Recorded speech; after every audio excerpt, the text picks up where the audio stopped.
కోసం కోట్ల మంది ఫీజులు చెల్లిస్తున్నారు. జాబ్ రాకపోతే ఆ డబ్బు తిరిగి ఇవ్వాలనే విధానం ఎందుకు ఉండదు?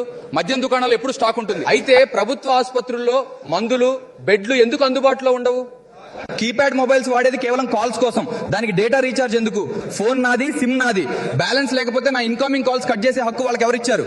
5 కిలోల రేషన్ కోసం వేలుముద్ర కావాలి, పెన్షన్ కోసం వేలుముద్ర కావాలి.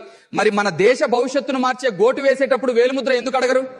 అడుగు పుట్టుక నుండి చావు వరకు ప్రతి అడుగు పన్ను. పుట్టగానే డైపర్ పైన పన్ను, చదువు మొదలు విద్య పైన పన్ను, పుస్తకాలు, పెన్నులు, మొబైల్ డేటా అన్నింటిపైన.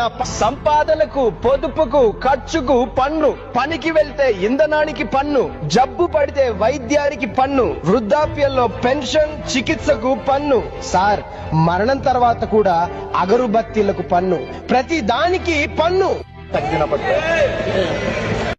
సార్, పరిస్థితి ఏంటంటే మీరు పాలు కొంటే అందులో యూరియా కలుస్తుంది, కూరగాయలు కొంటే అందులో ఆక్సిటోసిన్ ఉంటుంది, పనీర్ లో స్టార్చ్ మరియు కాస్టిక్ సోడా ఉంటుంది, ఐస్ క్రీమ్ లో డిటర్జెంట్ పౌడర్ కలుస్తుంది, ఫ్రూట్ జ్యూస్ లో సింథటిక్ ఫ్లేవర్ మరియు ఆర్టిఫిషియల్ కలర్, తినే నూనెలో మెషిన్ ఆయిల్, గరం మసాలాలలో ఇటుక పొడి మరియు చెక్క పొట్టు, టీలో సింథటిక్ కలర్, చికెన్ మరియు పౌల్ట్రీ ఐటమ్స్ లో అనబాలిక్ స్టెరాయిడ్స్, తేనెలో షుగర్ సిరప్ మరియు పసుపు రంగు, చివరికి స్వచ్ఛమైన నెయ్యితో చేయాల్సిన స్వీట్లు కూడా వెజిటబుల్ ఆయిల్ మరియు వనస్పతితో తయారు చేయబడు. సార్, మీరు ఆలోచించండి, ఒక తల్లి తన బిడ్డకు పాలు గ్లాస్ ఇస్తున్నప్పుడు ఇందులో కాల్షియం ఉంది, ప్రోటీన్ ఉంది, నా బిడ్డ ఆరోగ్యంగా తయారవుతుంది అని అనుకుంటుంది. కానీ ఆమె తన బిడ్డకు యూరియా మరియు డిటర్జెంట్ కలిపిన ప్రమాదకరమైన మిశ్రమాన్ని తాగిస్తోందని ఆమెకు అస్సలు తెలియదు. మనం ఆరోగ్యం యొక్క నిధిగా భావించి కొనే కూరగాయలను ఆక్సిటోసిన్ ఇంజెక్షన్ వేసి తాజాగా, పచ్చగా మరియు వాటి పెరుగుదలను వేగవంతం చేసి. ఆక్సిటోసిన్ సార్, అది హానికరమైన రసాయనం. దీనివల్ల మైకం మరియు క్యాన్సర్ వంటి వ్యాధులు వస్తాయి. ముఖ్యంగా ఇది పిల్లలు, వృద్ధులు, మహిళలు, గర్భిణీ స్త్రీలకు ప్రత్యేకంగా ఒక ప్రమాద ఘంటిక. దీనికంటే షాకింగ్ విషయం ఏమిటంటే సార్, భారతదేశంలో తయారయ్యే ఉత్పత్తులు అంతర్జాతీయంగా నిషేధించబడ్డాయి. ఉదాహరణకు ఈ దేశంలోని 2 అతిపెద్ద గరం మసాలా తయారీ కంపెనీల ఉత్పత్తులు యూరప్ అంతటా నిషేధించబడ్డాయి. ఎందుకంటే వాటిలో క్యాన్సర్ కారక పురుగు మందులు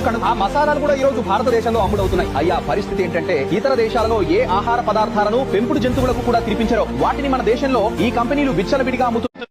భారీ పారిశ్రామికవేత్తల, తమ స్నేహితుల భారీ రుణాలను వీరు మాఫీ చేశారు.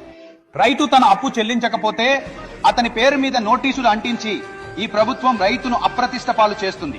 ఇంకా లక్షల కోట్ల రూపాయలు మింగేసిన పెద్ద పెద్ద పారిశ్రామికవేత్తలను వారిని బిజినెస్ క్లాస్ లో కూర్చోబెట్టి ఈ ప్రభుత్వం దేశం నుండి పంపిస్తుంది. సార్, ఈ రోజు మన దేశ అన్నదాత, మన కడుపు నింపే, మనకు అన్నం పెట్టే దేశ రైతు సార్ ఈ రోజు విషం తినే పరిస్థితికి వచ్చాడు.